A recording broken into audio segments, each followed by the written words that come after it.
Camp 4 এর রাস্তায় এটা কখনো ব্লু আইস সহজে দেখা যায় না। এই যে ব্লু আইস বেরিয়ে আসছে মানে স্নোফল কমে গেছে। তো আমি কাঠমান্ডু ফেরার পরের দিন একটা অর্গানাইজেশনে যাওয়ার সুযোগ হয়েছে, ইসি মোড, অনেকে হয়তো নাম শুনে থাকবে, international centre for integrated mountain development.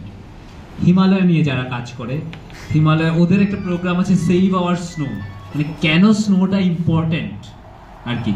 তো ওই যে বললাম অনেকগুলো সেটেলমেন্ট হিমালয়ের দিকে, অনেকগুলো সেটেলমেন্ট, অনেকগুলো গ্রাম উঠে যাচ্ছে, কারণ হচ্ছে এই যে মানে এদের তো সবকিছু স্নোফলের উপর ডিপেন্ডেন্ট।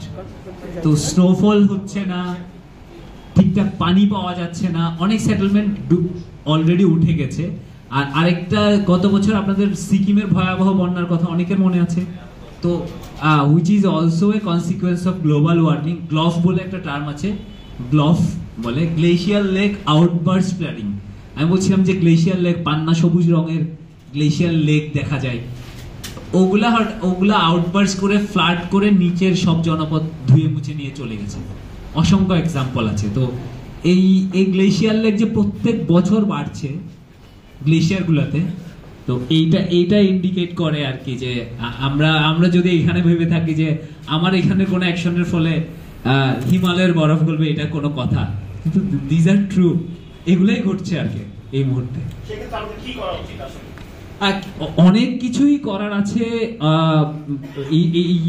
এই গ্লোবাল ওয়ার্মিং এর অ্যাসপেক্টে আর কি। তো আমি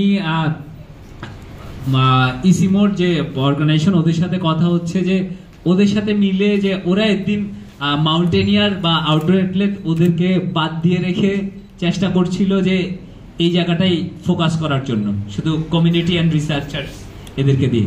নাও দে আর অ্যাকচুয়ালি অ্যাপ্রোচিং আস যে একসাথে করে কিভাবে আসলে, কারণ আমরা যারা যাচ্ছি এরকম দুর্গমতম প্রান্তগুলোতে, ওদের বেশিরভাগ ক্ষেত্রে অ্যাক্সেস নাই।